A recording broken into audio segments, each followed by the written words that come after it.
Good afternoon, everyone, and welcome to Something to Talk About Live. My name is Liz Owen. I'm the Director of Communications here at PFLAG National, coming to you live from lovely Burbank, California. And I'm happy to introduce, as always, my friend and colleague, Jean Marie Nevada, our Director of Learning and Inclusion. Welcome, hello, Liz. Thank you so much for getting us started again. And hello, everybody. Hello from Palm Springs, California. I'm waving to Liz from the East. We are back with Something to Talk About Live, and I am really excited to be here to have another great conversation. So before we get started, just as a reminder, if you would like to have part of this conversation with us or have this conversation with your family or your friends or maybe your work colleagues, please visit straightforequality.org and just click on discussion series, and you will be able to access this conversation plus all of the guides to our past shows. So today we are actually having a conversation about something for which I'm going to concede to everybody, I am thoroughly not qualified. As somebody who grew up in a very, very urban area, I'm from Jersey City, New Jersey, the greatest city in the world. I really don't have a lot of experience about what it would be like to live in a truly rural area. And yet this is a conversation we really do need to have, because we know that LGBTQ people are not just living in big cities. They are very much all over the place, including in our rural areas. And so an article was published last week on NBC News by Gabriela Martinez about Country Queers, the podcast. And it talks about its founder, Ray Garinger, who grew up in West Virginia and eventually came back to West Virginia after school and realized how much her identity as a person who is a member of the LGBTQ community and a member of a community, a very rural community, truly transformed who she is and how she perceives the world. And she wanted to elevate more of these stories. So she spent 7 years traveling around, talked to about 65 people in 15 states, and came up with Country Queers. And so that is actually what we are talking about today, about LGBTQ people who are living in more rural areas. And since I am thoroughly unqualified to be a witness on that one, I have two great guests with me. So first, I have Jamie Curtis, who is PFLAG National's Director of Chapter Engagement. And I am bringing in for the first time on the show, PFLAG's Executive Director, Brian Bond. I'll also mention he's my boss, so let's all be really nice. Hi, Brian. Hi, Jamie. Hello. Hello. Okay, so you're both here because you both bring in both rural perspectives and really interesting organizing perspectives too. So I'm super excited to really turn this conversation over to the two of you to do this. So the first thing I wanted to start with, it was our first question, which was, so what did you think of the podcast as it was described in the article? And I know you had a chance to listen to some of it. Is it something that would have been helpful growing up? Is it something that you would recommend to somebody? And what else is out there on this conversation? And I'm totally letting whoever wants to go first, go first. So have at it. So I'll go first. First of all, hi, everybody. It's good to be with you. Hope everybody is being safe and as well as we can be right now. This is a really important conversation for me. I grew up in rural Missouri, and that is with an AH. It's when I sought out the position here at PFLAG, besides all the exceptional work it already does, one of the things I wanted to do was to how do we impact rural America, conservative America, small town America. The Country Queers podcast is, I think, just an amazing resource. I'm unlike these individuals. I'm one that did leave, right? And it was hard growing up. And again, I'm certainly much older than you two. And it was really hard, and it's still hard when I go home. It's still a lot. And I made a commitment to myself that as I journeyed through life, I would do everything I could to try to make life better for younger folks that come after me, which is kind of what drew me to PFLAG. I tell this story a lot, as you know. I felt more comfortable growing up with my 2,000-pound steer that I showed at the fairs, Rufus, than I did my peers in school at the time. I do think things are getting better. I did not have role models to look up to, and I did not have PFLAG when I was growing up. Just recently I went to Springfield, Missouri's 25th anniversary PFLAG event when we could travel, and it was just amazing to know what they and other chapters around the country are doing to support not just the town they're in, but the surrounding areas. In the Springfield area, decent sized town, but lots of rural areas around there where folks come to it. And we have that going on across the country. So anyway, Jamie, I'll kick to you. Brian, I just need to pause and let you know that there have been requests that you show the photo of Rufus. It is a big request. What? You mean this one? That photo of Rufus? The one on my desk? Brian and Rufus. That would be Rufus. There is a sad story that goes with Rufus, but I'll skip that because this is a positive note. Not today. Not today. Not today. Thank you for giving that fan request here. Jamie.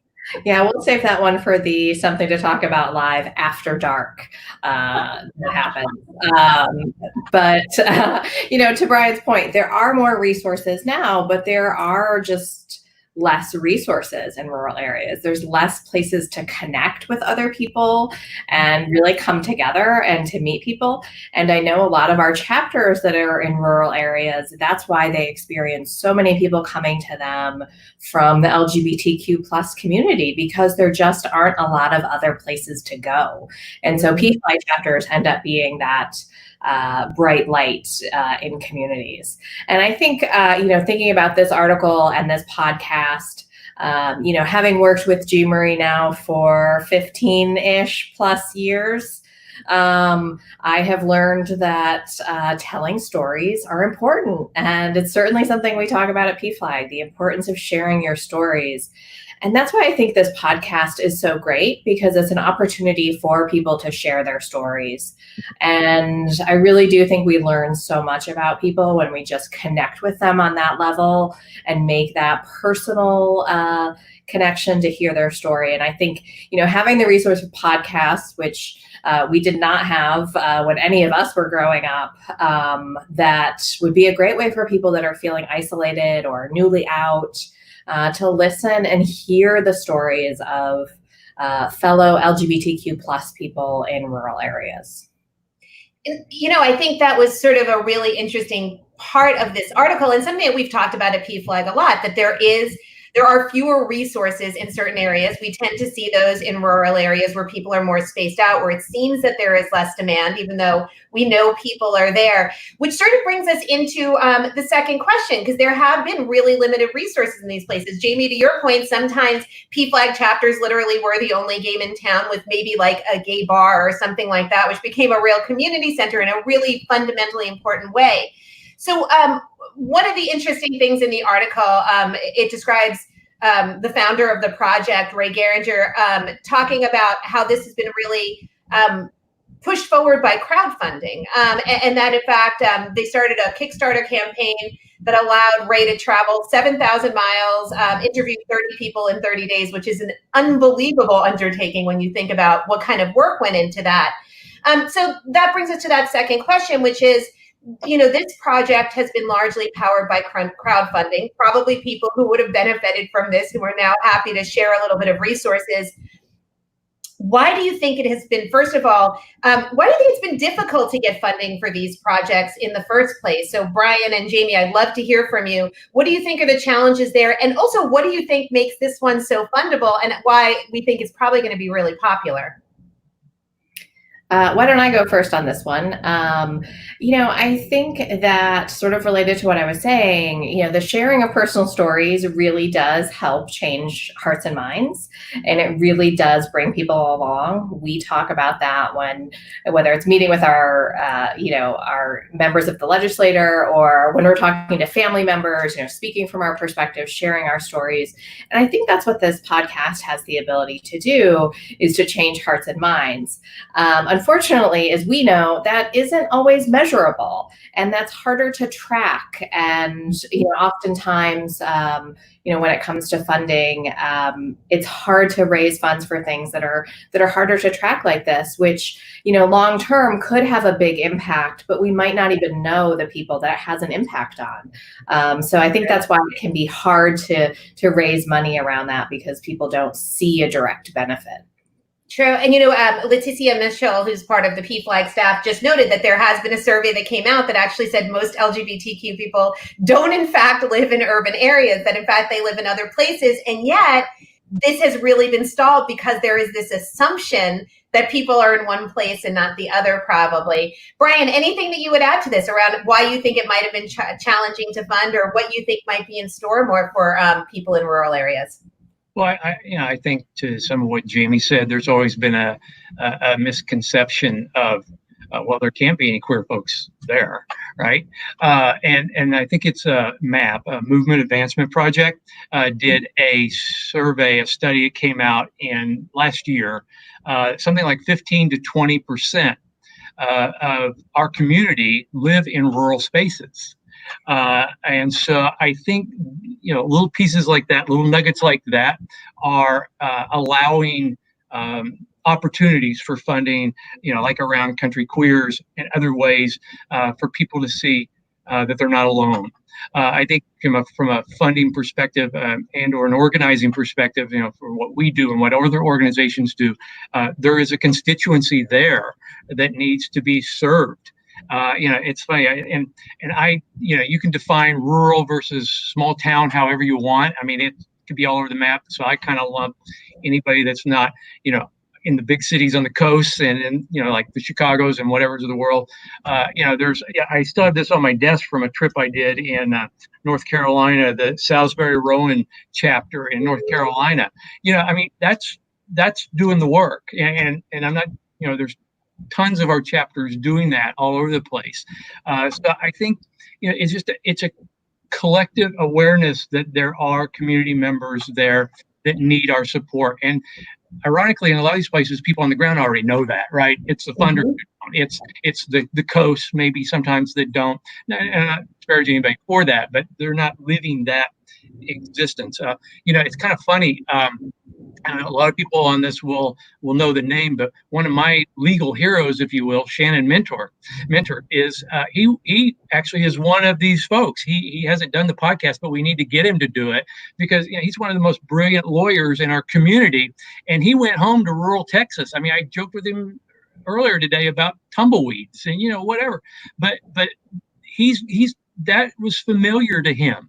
And there is something there for him that feeds his soul. I know I tell this story a lot, but when I came out to, my priest I was very fortunate.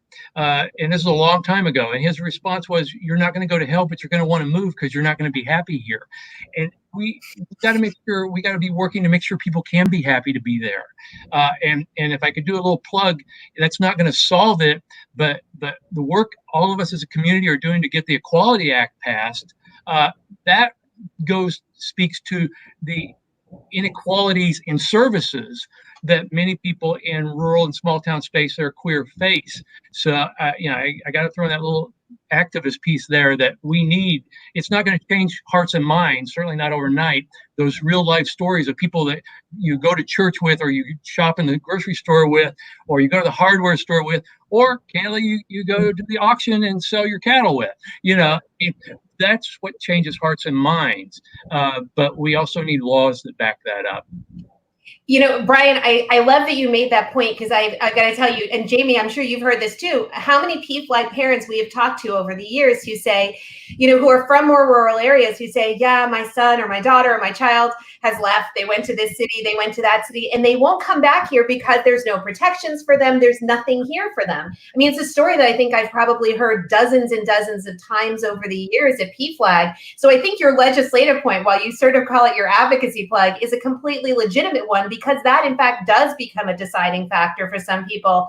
Although I think this article did such a beautiful job of really kind of talking about that pull to being in those rural areas where people grew up and how important that is to people's identities. And I think especially for those of us who are not from more rural places, sometimes that's a little hard to understand unless we frame it in our own way and how comforted we feel in our own spaces. This actually, so you brought up a point as you were kind of making a joke about the definition of rural. And I thought one of the really fascinating things about this podcast was that the first two episodes that are mentioned in this article actually mentioned people who are probably the polar opposite of what people are expecting when they hear rural queer people. So the first person is an individual in Colorado who is Two-Spirit, so with Indigenous nations, and the other person is a woman, I believe she was also in West Virginia, who is biracial, one parent from Mexico, one parent from the United States, kind of navigating both worlds. So I want to talk about that a little bit. And for both of you, what have your experiences been? I mean, have you seen much more diversity forming in rural areas? Are we seeing this in the PFLAG network? I mean, I actually know the answer because I've seen a little bit of it. But can we talk about that a little bit? Because I think one of the most fascinating things is, on the outset, this article already challenges what most of us on the outside would think rural looks like. Yeah, and I think that's an important thing to challenge. I think people have a lot of misconceptions about what it means to live in a rural area, or someone that lives in a rural area. You know, the same way some people have misconceptions about, you know, people who live on the coast or people who live in cities. And you know, I think being able to share the variety of different stories that come from people living in rural areas, and you know, showing the different things that bring people there, that bring people back. What is the drive for one person might be different from another person, and the reasons that are people there. So I think sharing those different experiences is so important. Yeah, Brian. So I thought the podcast, as it's been laid out so far, has done a really good job of showing that this is not a monolithic community, that it is all ages, all, you know, all ethnic groups and races. It's really good. It's because it is different depending on, you know, every community out there. One of the things I want to go back to, and this is not queer specific, but something you said as somebody from a rural area, you know, there are a couple of reasons people that when I'm talking to parents, why their kids left. One is they don't feel welcome when they come home, not necessarily from their parents, but in their community. And I get off the airplane in Joplin, Missouri. Yes, they have an airport in Joplin. I cringe a little bit. You know, like, okay, what's this trip going to be like outside of my family? The second piece of that is something we're all talking about in a larger picture, which is economic opportunity. You know, they still don't have broadband. You know, yeah. My dad still has dial-up. You know, I mean, so there's an economic component to this as well that we shouldn't lose sight of, which also brings about. You know, look at the change in a place like Bentonville, Arkansas. With Walmart being there. I mean, honestly, I know some folks may, however they feel, Walmart has done a great job in instilling the community. There's still work to be done, and the chapter there is very robust and very active. But that's made changes in Northwest Arkansas that have allowed in more views, more opinions, which does change a community. It does. I mean, as somebody who's been going down there for a long time, seeing how that change happens and seeing the way it diversified, not just who you were seeing, but how the conversation sounded, what issues were being addressed, and how they were being addressed is really amazing to see. And I mean, they're not the only place where that is actually happening. I see our Northwest Arkansas PFLAGers are on and saying hello to us. So I want to just ask one last question before we go to comments and questions. And I know Liz has been reading along, and I'll remind everybody that if you have a question for Brian or Jamie, please make sure you're putting it in that chat. We're going to be going to them in just a couple of minutes. So for the two of you, could you talk about what you think that allies can do to bring more visibility? And I think, frankly, facts about what rural life for rural queers might look like. How can those of us from the coasts perhaps be a little bit more helpful in this? What would you suggest we should start with? Well, I think learning, I think educating yourself. I think it's important to remember that while there isn't a monolithic rural experience, there are probably people in this country and in this world who think there is a monolithic LGBTQ plus experience. And so I think we have work within our community to make sure we all understand, different people and different perspectives. And there's certainly a lot beyond that needs to happen as well. And so I think stories and projects like this that share stories is so important. And I think really listening and hearing from people in local communities when you're working with people or talking with people, really hearing from them what they need, and understanding their perspective is so important. Perfect. Brian. So Ray Geringer, there's a quote that I like that she had in, I think it was in the article or maybe something I looked up on her. It said, part of what this project is doing is questioning where queerness shows up and can even thrive, and who exists in rural spaces and feels at home in rural spaces. Yeah, I think everything Jamie said is spot on.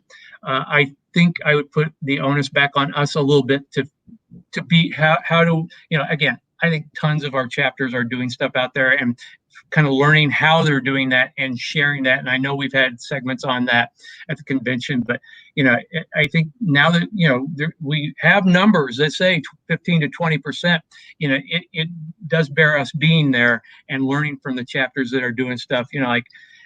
Again, I'm not going to start calling out too many chapters or I'll get in trouble because I love them all.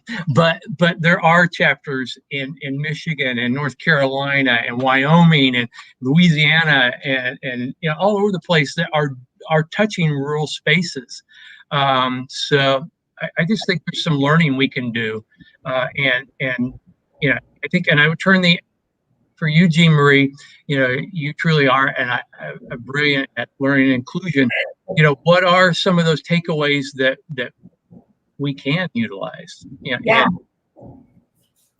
I mean, I think part of it is just the awareness. I think even reading this article for me just challenged a lot of things that even I had thought, in spite of all these years of PFLAG and being to many of these places, it continues to remind me it's not always what you think, and don't rely on the sort of the stereotypes that you might have formed along the way, because there's a lot more going on here. And there's so many stories to tell. I mean, I love the fact that the article started talking to 65 different people. That's going to be 65 completely different stories that I think we'll hear some common themes, but they will by no means be telling a monolithic tale of what it is to be queer in rural America. So I'm wondering, I saw that we had a couple of really great comments today. We always do, but I was able to read a few of them today. And I also saw we had a couple of questions. And Liz, I was wondering if you could pop back in and help us a little bit with that. I would be happy to do that. Hello. We've had some really great comments along the way. Jamel brought up highlighting the point that you made, Brian, about the importance of technology and mobile access in particular in rural areas. Yeah, I mean, I think that's a really important point, right? I mean, part of when I grew up, there was none of this. So, I mean, we had a party line telephone, where and we eavesdrop on other conversations, and you get beat for it too. But this is an important component, which is why, and I hate the word intersectional, but this is one of those moments where we need to support our allies and friends in rural areas to make sure they are connected, that they do have access to these stories. And there's tons of, whether we're through PFLAG Connect, we're doing so many more things via Zoom now. There's other opportunities there for folks in rural areas not to feel as isolated. And I do want to go back to something I said, and I do apologize. I want to direct the fact that Ray's pronouns are they and them. So I just want to make that clear as well. And I've been reading intently. Lauren Ramos brings up a really important here too about the importance of centering people from rural and southern communities in work and leadership, not just making them a side note in the process, and how important it is. Or for that matter, a trend. I feel like we have these different trends of areas we're going to focus on, and we're going to really concentrate on this or that. And I think we need to recognize that concentrating on different communities, diverse communities, geographically needs to happen all the time, not just when we have, an interesting bubble about something that comes up about a certain area. Yep. And another comment, and for those who don't know, PFLAG Connect is a program that in the beginning of the pandemic, we, in a week, built a program that brought all of our chapters online. And now 150 of them or so are all meeting online. And that PFLAG Connects means that you don't have to travel to a meeting. So there's also that other connection point that, travel becomes less of an issue, but then the technology becomes even that much more crucial so that folks can connect. I realize we only have about 5 minutes left, but there was a question here that I wanted to bring up because I thought it was a good question. But what you would say to someone, well, why don't they just leave that area? I think that's a good question. I think it's a great question.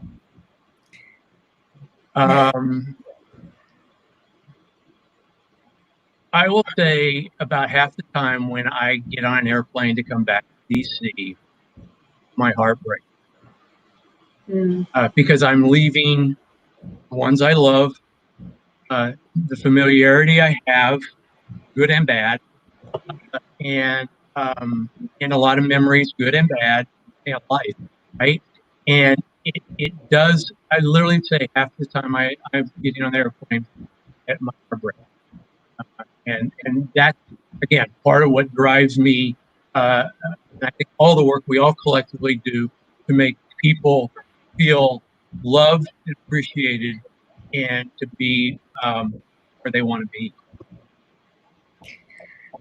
I agree with that. And the other thing I would add is I think that that's a really weighted question and a really simple statement to make about something that's really complicated. And I think there's a lot of unpacking to do with people who say, well, why don't they just leave? It's like, well, why don't you just leave the only home you've ever had and the place that you love? And, the other thing I thought that was so great about the article was they talked about how the podcast will feature that all of us in our everyday lives, there are things we love about where we live, and there are things we don't. I can say that from growing up in a small town to now living in Washington, D.C. There are things I love about living in D.C. There are things that I do not.